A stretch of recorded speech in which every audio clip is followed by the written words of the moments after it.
23. How does Pedro try to defend the drunken seamen? Was he right in defending them? Columbus felt that the seamen were drinking too much. ಕೊಲಂಬಸ್ಗೆ ಏನ್ ಅನ್ಸ್ತಾ ಇದೆ, semen ನಾವಿಕರು ತುಂಬಾ ಜಾಸ್ತಿ ಕುಡಿತಾ ಇದ್ದಾರೆ ಅಂತ ಅನ್ಸ್ತಾ ಇದೆ. Pedro replied that they were simple men and wanted to relax by drinking. Pedro ಏನ್ ಹೇಳ್ತಾನೆ, ಸೊ ಅವರು ತುಂಬಾ ಸಾಧಾರಣ ಮನುಷ್ಯರು, ಸೊ ಅವರಿಗೆ ಮನಃಶಾಂತಿ ವಿಶ್ರಾಂತಿ ಬೇಕು ಅಂತ ಅವರು ಕುಡಿತಾ ಇದ್ದಾರೆ.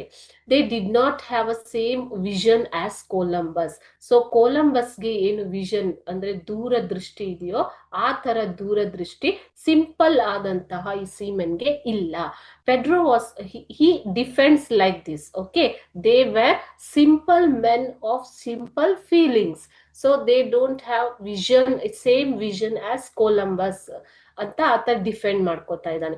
Pedro was not right in defending the seamen because their drinking was leading to unruly behaviour. Okay, so ಅವರ ಡ್ರಿಂಕಿಂಗ್ ಹ್ಯಾಬಿಟ್ ಅನ್ನೋದು ಅವರ ಒಂದು ವರ್ಸ್ಟ್ ಬಿಹೇವಿಯರ್ಗೆ ಕಾರಣ ಆಗ್ತಾ ಇತ್ತು ಇಲ್ಲಿ ಮಕ್ಕಳೇ. ಅದಕ್ಕೋಸ್ಕರ so Pedro was not right in defending siemens drinking. So ಅವರನ್ನ ಒಂದು ಅವರ ಡ್ರಿಂಕಿಂಗ್ ಅನ್ನ ಡಿಫೆಂಡ್ ಮಾಡ್ಕೋತಾ ಇರೋದು ಸರಿ ಇಲ್ಲ ಅಂತ ಹೇಳ್ಬೋದು.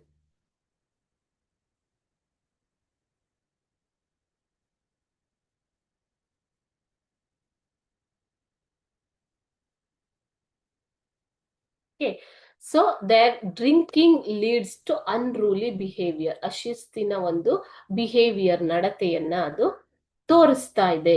ಡ್ರಿಂಕ್ ಮಾಡೋದು, ಆಲ್ಕೋಹಾಲ್ ಡ್ರಿಂಕ್ ಮಾಡೋದು. ಓಕೆ,